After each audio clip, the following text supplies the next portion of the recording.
Hello friends, आज हम discuss करें नेग्लिजेंस पार्ट 2। अगर आपने पार्ट 1 नहीं देखा है तो इस वीडियो में उसका डिस्क्रिप्शन है, ज़रूर देखें। और ये हमारा ईमेल एड्रेस है। आपकी कोई भी क्वेरी आप इस पे हमें पूछ सकते हैं। आपके कोई कमेंट्स हैं, आप कमेंट्स पे भी ये कमेंट डाल के हमसे कोई सवाल आपका पूछ सकते हैं। सबसे पहले हम डिस्कस करेंगे पार्ट 1 की हाइलाइट्स की। सबसे पहले नेग्लिजेंस क्या है उसकी डेफिनेशन हमने डिफाइन की थी। इसकी डेफिनेशन है डेफिशिएंसी इन सर्विस। फिर हमने डिस्कस किया था एलिमेंट्स क्या होते हैं मेडिकल नेग्लिजेंस के, जिसमें ड्यूटी ऑफ केयर है, वहाँ ब्रीच होना चाहिए, उसके बाद कुछ ना कुछ उसका इफेक्ट होना चाहिए, कोजेशन एंड देन डैमेज। ये सारी चीज़ें होती है तभी हम उसको मेडिकल नेग्लिजेंस कहते हैं। लेवल ऑफ नेग्लिजेंस का हमने डिस्कशन किया था पिछली वीडियो में। मेडिकल नेग्लिजेंस डॉक्टर्स या हॉस्पिटल के लेवल पे या स्टाफ के लेवल पे, पेशेंट्स या अटेंडेंट्स के लेवल पे जिसको हम कंट्रीब्यूटरी नेग्लिजेंस भी बोलते हैं, at the level of drugs equipments या डिस्पेंसर उसके लेवल में कोई नेग्लिजेंस होना, या मल्टीपल लेवल्स पे होना। पिछली वीडियो में हमने डिस्कस किया था डॉक्टर्स, हॉस्पिटल और स्टाफ की नेग्लिजेंस का। आज हम बाकियों के बारे में डिस्कस करेंगे। तो सबसे पहले हम डिस्कस करते हैं अब पेशेंट लेवल पे क्या क्या तरीके की नेग्लिजेंस हो सकती है। सबसे पहले, पेशेंट ने आपको प्रॉपरली मेडिकल हिस्ट्री नहीं दी। बहुत बार ऐसा होता है कि आपने पेशेंट को पूछा कि आपको कोई प्रॉब्लम है, पेशेंट ने मना कर दिया। उसे लगता है कि कई बार वो कहीं पे गया, उसने जब हिस्ट्री दी तो डॉक्टर ने ऑपरेशन के लिए मना कर दिया या ट्रीटमेंट के लिए मना कर दिया। वो मना तो किया होता है उसके बेनिफिट के लिए, लेकिन उसको लगता है मैं ये ऑपरेशन कराऊंगा तो ही मैं ठीक होऊंगा, तो वो बहुत बार हिस्ट्री नहीं देता। स्पेशली ड्रग एलर्जी की हिस्ट्री पेशेंट कई बार नहीं देता। ऐसा कोई भी नेग्लिजेंस है या कोई भी ऐसी चीज़ है, जब तक आप उसको डॉक्यूमेंट नहीं करते, आप प्रूव नहीं कर सकते कि ये पेशेंट के लेवल पे नेग्लिजेंस हुई है। सेकंड है failure to follow the instructions properly. आपने जो इंस्ट्रक्शंस दी पेशेंट ने वो प्रॉपर फॉलो नहीं की। आपने कहा ये दवाई ऐसे लेनी है, उसने नहीं ली। आपने कहा ये काम ऐसे करना, उसने नहीं किया। लेकिन अगर वो इंस्ट्रक्शंस फॉलो नहीं कर रहा है, अगेन आपको यहाँ पे पूरा डॉक्यूमेंट करना पड़ेगा। पेशेंट के आपने स्टिच लगाए थे, लेकिन उसने वो स्टिच या प्लास्टर अपने आप खुद हटा लिया। आप सिर्फ टेलीफोनिकली बात कर ली, आपने कहा 7 दिन बाद स्टिच निकालने हैं। पेशेंट ने अपने ही गांव में या खुद उसने वो निकाल लिए, आपके पास वो आया ही नहीं। सेल्फ मेडिकेशन, बहुत बार पेशेंट ऐसे होता है खुद ही दवाइयाँ ले रहा है। जो आपने दवाइयाँ दी है, उसको लगता है कि इनका साइड इफ़ेक्ट होगा, वो दवाइयाँ लेता ही नहीं है और खुद अपने आप दवाइयाँ ले रहा है। इनमें से कुछ भी हो, ये हमें प्रूव करना पड़ेगा। नेक्स्ट है कि आपने जो इन्वेस्टिगेशन उसको बोली, वो इन्वेस्टिगेशन ही नहीं करवा रहा। आपको लगा सीटी जरूरी है, उसने नहीं करवाया। आपको लगा एमआरआई करवाना चाहिए, आपने सजेस्ट किया, उसने नहीं करवाया। या कई बार आपके पास पेशेंट सर्जरी के लिए आया, आपने देखा उसका यूरिया क्रेटिनिन बढ़ा हुआ है, अब आपने उसको किसी नेफ्रो को कंसल्ट करने के लिए बोला, उसने नहीं किया। आपको लग रहा है कार्डियक प्रॉब्लम है, आपने कार्डियोलॉजिस्ट को कंसल्ट करने के लिए बोला, उसने नहीं किया। पेशेंट को डायबिटीज़ थी, आपने फिजिशियन को रेफ़र किया, लेकिन उसने नहीं दिखाया। आपने पेशेंट को एडमिट करने की एडवाइस दी, पेशेंट एक्यूट अपेंडिसाइटिस का आया, आपने कहा एडमिट हो जाओ। पेशेंट कहता है डॉक्टर साहब मैं नहीं एडमिट होता, आप दवाइयाँ लिख दो। आपने पर्ची पे डॉक्यूमेंट नहीं किया, आपने सिंपल मेडिसिन लिख दी, पेशेंट के रप्चर्ड अपेंडिक्स हो गई। उसके बाद वो आता है, आपने ट्राई किया, अब उसमें कॉम्प्लिकेशन होती है। अगर आपने अपनी ओपीडी स्लिप में नहीं लिखा था कि मैं एडवाइस कर रहा हूँ कि आप एडमिट हो, और आप एडमिट नहीं हो रहे, आप ये प्रूव कर ही नहीं सकते कि ये कॉन्ट्रीब्यूटरी नेग्लिजेंस है। लामा के टाइम आप कह रहे हो अभी डिस्चार्ज नहीं होना, लेकिन पेशेंट अपनी मर्जी से डिस्चार्ज हो रहा है। लामा में हमेशा आप पेशेंट के साइन जरूर करवाएं। जैसा आप चेकअप कह रहे हैं फॉलोअप में कि आप 4 दिन बाद आओ, पेशेंट आ ही नहीं रहा। आप कह रहे हो हफ्ते बाद मेरे को दिखा के जाओ, पेशेंट आ रहा है 10 दिन बाद या 15 दिन बाद।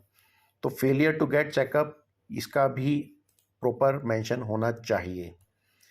कई बार कोई कॉम्प्लिकेशन आपने पेशेंट को वॉर्न की है, like tubercular anti tubercular drugs आपने दी, आपने वॉर्न किया कि ये सिम्टम्स हो तो आपने आने हैं, पेशेंट उन पे नहीं आया। या किसी दवाई का कोई प्रॉपर साइड इफ़ेक्ट है जो आपने एक्सप्लेन किया है, और पेशेंट वो साइड इफ़ेक्ट होने के बावजूद आपके पास नहीं आ रहा और वो मेडिसिन वो कंटिन्यू कर रहा है। कैसे प्रूव करें, ये बहुत इंपॉर्टेंट है। कभी भी जब हमारे पर नेग्लिजेंस का केस होता है, अगर हम कंट्रीब्यूटरी नेग्लिजेंस प्रूव करते हैं तो उसका हमें क्या एडवांटेज मिलता है वो हम डिस्कस करेंगे। लेकिन वो प्रूव करने का एक ही तरीका है, डॉक्यूमेंटेशन।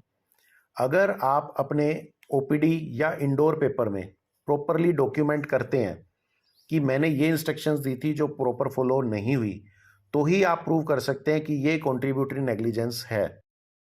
आपने कहा सिजेरियन होना चाहिए, पेशेंट ने नहीं करवाया, अगर आपने उसमें नहीं लिखा कि आई एम सजेस्टिंग दैट कि सिजेरियन होना चाहिए और पेशेंट रिफ्यूज कर रहा है, कई बार पेशेंट मना कर देता है कि मैं नहीं साइन करता, लेकिन आप अपनी लैंग्वेज में लिखें कि मैंने साइन करने के लिए बोला और उसने वो भी मना कर दिया, तो वो भी कोर्ट में एक वैलिड एक प्रूफ बन सकता है। हमेशा लामा के केस में पेशेंट से साइन जरूर करवाएं। बहुत बार मिस्टेक होती है, लामा के पेशेंट में हम लिख देते हैं डिस्चार्ज ऑन रिक्वेस्ट।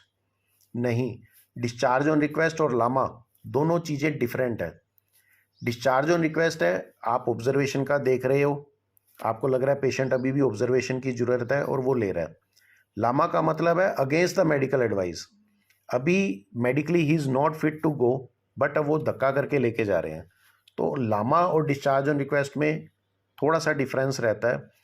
जब भी आपको इन दोनों टर्म में से एक चूज़ करनी पड़े, बेटर है आप लामा चूज़ करें। ये कभी भी जब कोई केस होता है कंज्यूमर कोर्ट में, तो हमेशा इसको डिफेंस के तौर पे लेना चाहिए। क्यों लेना चाहिए, इस स्लाइड में हम बात करते हैं। कंपनसेशन जो है वो, अगर कंट्रीब्यूटरी नेग्लिजेंस आप प्रूव कर देते हैं तो कंपनसेशन काफ़ी हद तक कोर्ट उसको रिड्यूस कर सकता है या ख़त्म भी कर सकता है। अगर हम ये सोचें कि अगर हमने ये प्रूव कर दिया तो हम बच ही जाएंगे, नहीं, ऐसा नहीं होता। उसमें भी आपको थोड़ा सा नेग्लिजेंट माना जाता है, लेकिन अगर कंट्रीब्यूटरी नेग्लिजेंस बहुत बड़ी है तो आप इजीली प्रूव करके अपने आप को बचा सकते हो। और कई बार ये केसेस ख़त्म भी हो जाते हैं अगर पेशेंट ने बहुत मेजर कंट्रीब्यूटरी नेग्लिजेंस की है। तो कितना लेवल रहा है पेशेंट का नेग्लिजेंस का, उस पे ये प्रूव होता है।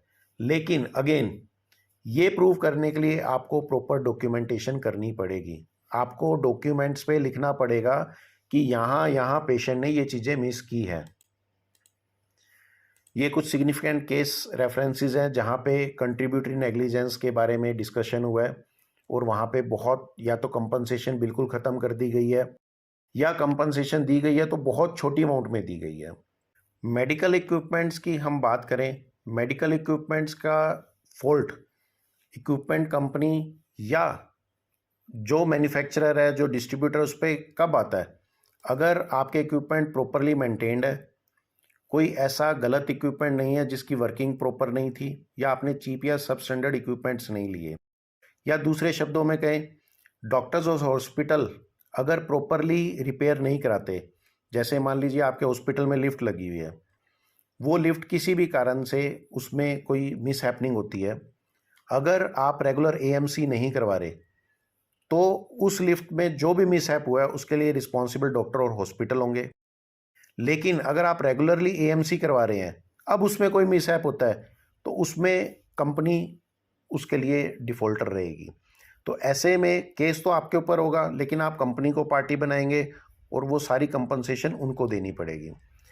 सिमिलरली फॉल्टी है इक्विपमेंट, आपको दिख रहा है मेरी कोटरी प्रॉपर काम नहीं कर रही, या उसको इल मेंटेन्ड है वो प्रॉपरली, आपने उसको चेक ही नहीं करवाया, आप उसको काम चलाए जा रहे हैं, काम चल रहा है, ठीक है, वहाँ पे कोई भी प्रॉब्लम आती है तो वो डॉक्टर या हॉस्पिटल के ऊपर आती है। बहुत बार पैसे बचाने के लिए बहुत से चीप या सब स्टैंडर्ड इक्विपमेंट ले लिए जाते हैं, अगर उनसे कोई प्रॉब्लम होती है तो वो भी डॉक्टर या हॉस्पिटल के ऊपर ही आती है। उसके अलावा अगर इक्विपमेंट फॉल्ट है, जो प्रॉपरली मेंटेन्ड है, चेक है, तो वो इक्विपमेंट फॉल्ट है, तो ऐसे में हमेशा रिस्पॉन्सिबिलिटी उनकी बनेगी। पेशेंट कंपनी को नहीं जानता, पेशेंट आप पे केस करेगा, किंतु आप उसको पार्टी बनाएंगे और वो सारा केस अल्टीमेटली उस पे जाएगा। टेक होम मैसेज की बात करें फ्रेंड्स, तो आप जो भी पॉसिबल है हमेशा उसको डॉक्यूमेंट जरूर करें। आपकी जो भी इंस्ट्रक्शंस हैं, आपको जो भी आपको फाइंडिंग मिली है, चाहे वो आपका ओपीडी पेपर है या आपका इंडोर पेपर है, उसको डॉक्यूमेंट प्रॉपरली तरीके से करें। अगर आप प्रॉपरली डॉक्यूमेंट कर रहे हैं तो ही आप कंट्रीब्यूटरी नेग्लिजेंस को प्रूव कर सकते हैं। ये सिर्फ डॉक्यूमेंट्स ही हैं जो आपको बचा सकते हैं। पेशेंट ने एक्यूट अपेंडिसाइटिस का पेशेंट आया, उसने कहा डॉक्टर साहब मैं अभी एडमिट नहीं हो सकता, आप दवाई लिख दो। आपने मेडिसिन लिख दी, लेकिन आपने कहीं भी नहीं लिखा कि मैंने उसको एडवाइस किया था एडमिशन। अब पेशेंट की अपेंडिक्स बर्स्ट होगी और वो कॉम्प्लिकेशन होके आपके पास या किसी दूसरी जगह चला गया। अब वहाँ पे ट्रीटमेंट के टाइम कोई भी प्रॉब्लम होती है, क्योंकि आपने डॉक्यूमेंट में नहीं लिखा कि मैंने एडवाइस किया था एडमिशन के लिए, वहाँ पे आप कंट्रीब्यूटरी नेग्लिजेंस अगर प्रूव कर देते हैं तो आप बच सकते हैं। लेकिन आपने पेपर पे नहीं लिखा, अब आप नहीं बच सकते। तो हमेशा जो भी चीज़ है वो ज़रूर लिखें। सिमिलरली आपने पेशेंट, आपको लग रहा था एक्यूट अपेंडिसाइटिस का है, आपने कहा अल्ट्रासाउंड कराओ, उसने मना कर दिया। आपको लग रहा था एक्टोपिक है, आपने कहा यूएसजी कराओ, उसने नहीं कराया और वो रप्चर हो जाती है। अगर आपने डॉक्यूमेंट्स पे लिख दिया है कि मैं अल्ट्रासाउंड एडवाइस कर रहा हूँ, मैं एडमिशन एडवाइस कर रहा हूँ, पेशेंट अपनी मर्जी मार रहा है और ये वो कर रहा है, बहुत बार आप कहोगे साइन कर दो, पेशेंट नहीं करेगा, बट आप खुद लिखें, आप उस पर लिख दीजिए कि भाई मैं एडवाइस कर रहा हूँ और वो नहीं मान रहा।